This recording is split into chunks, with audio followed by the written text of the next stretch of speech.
ফিরে এলাম বিরতির পর। দেখছেন আর প্লাস নিউজ। আর লোকসভার মহাসংগ্রাম নিয়ে রয়েছে আপনাদের সঙ্গে আমি প্রবীণ। গোটা দেশের মোট 13টি রাজ্যের 88টি আসনে চলছে ভোট গ্রহণ পর্ব। এই রাজ্যে 3টি আসনে চলছে ভোট গ্রহণ পর্ব। আমরা বিরতির আগে চোখ রেখেছিলাম দক্ষিণ দিনাজপুরের বালুরঘাটে। এই মুহূর্তে আমরা চোখ রাখবো পাহাড়ের ভোটের দিকে, চোপড়ার দিকে। আমরা উত্তর দিনাজপুরের রায়গঞ্জের চোখ রাখবো। আপনারা দেখছেন সেই ছবি যেখানে জওয়ানরা চেস করছেন।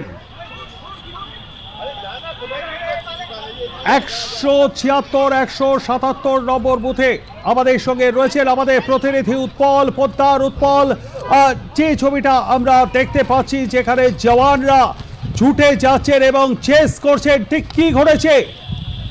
দেখো, যেটা জানা গিয়েছে যে আজকে সকালবেলা থেকেই এই চোপড়াতেও, কিন্তু দার্জিলিং জেলার চোপড়াতেও তোমার ভোট শুরু হয় এবং ভোট শুরু হওয়ার পরে থেকে সেখানে বিপুল পরিমাণে তোমার যারা স্থানীয় বাসিন্দারা ছিল তারা 100 মিটারের মধ্যে জমায়েত শুরু করে এবং সেই জমায়েতকে ঘিরেই কিন্তু সকাল থেকে একটা যারা সামরিক বাহিনী ছিল তাদের মধ্যে কিন্তু দীর্ঘক্ষণ ধরে কথা বাগবিতণ্ডা চলে এবং এরপরেই কিন্তু তারপরে 100 মিটারের থেকে তাদের ওই 167 এবং 77 বুথ, যেটা আমতলী স্কুল, সেই আমতলী স্কুলের বুথের থেকে কিন্তু তাদেরকে সরিয়ে দেয় এবং তাদেরকে ধাওয়া করে এবং 100 মিটার দূরে কিন্তু তাদেরকে সরিয়ে দেয়।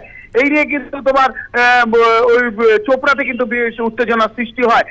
সামরিক বাহিনী কিন্তু সেখানটায় গিয়ে ওই 100 মিটারের মধ্যে যারা জমায়েত করেছিল তাদেরকে সেখান থেকে সেই স্কুল প্রাঙ্গণ অর্থাৎ আমতলী যে বুথ নাম্বার হচ্ছে 167, 177, সেই তোমার বুথের থেকে কিন্তু তাদেরকে সরিয়ে দেওয়া হয়। প্রবীরদা, এই মুহূর্তে সেখানে পরিস্থিতি ঠিক কিরকম?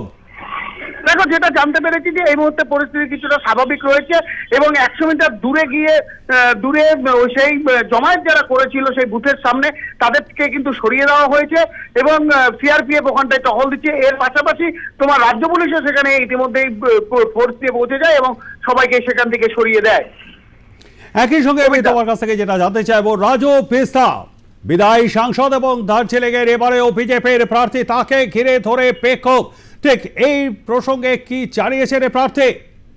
দেখো, যেটা জানা গিয়েছে যে শিলিগুড়ি টিকিয়াপাড়া মোড় 28 নম্বর ওয়ার্ডে যখন দার্জিলিং জেলার প্রার্থী রাজু বিস্ত এবং তার সঙ্গে ছিলেন শিলিগুড়ির বিধায়ক শঙ্কর ঘোষ, রাজু বিস্ত যখন স্কুটি চালিয়ে যাচ্ছিলেন সেই সময় জয় শ্রীরাম ধ্বনি তোলা হয় এবং সেই নিয়েই কিন্তু সেখানে তৃণমূলের যারা কর্মী সমর্থক ছিল তাদের সঙ্গে বাগবিতণ্ডা শুরু হয়। এরপরেই তাকে ঘিরে কিন্তু বিক্ষোভ দেখায় তৃণমূল কর্মীরা এবং তিনি তাদের সাথে কথা বলেন এবং কথা বলার পর সেখানে পরিস্থিতি স্বাভাবিক হবে এবং রাজু বিস্ত জানান যে দোষ যেই করুক না কেন দোষী এবং সে আমার দলের হতে পারে বা তৃণমূলেরও, কিন্তু সেগুলোকে দেখে সব ঠিকঠাক করাটাই হচ্ছে সবার কাজ এবং শান্তিপূর্ণভাবে যাতে শিলিগুড়িতে ভোট হয় সেই চেষ্টাই কিন্তু তিনি করবেন বলে জানিয়েছেন।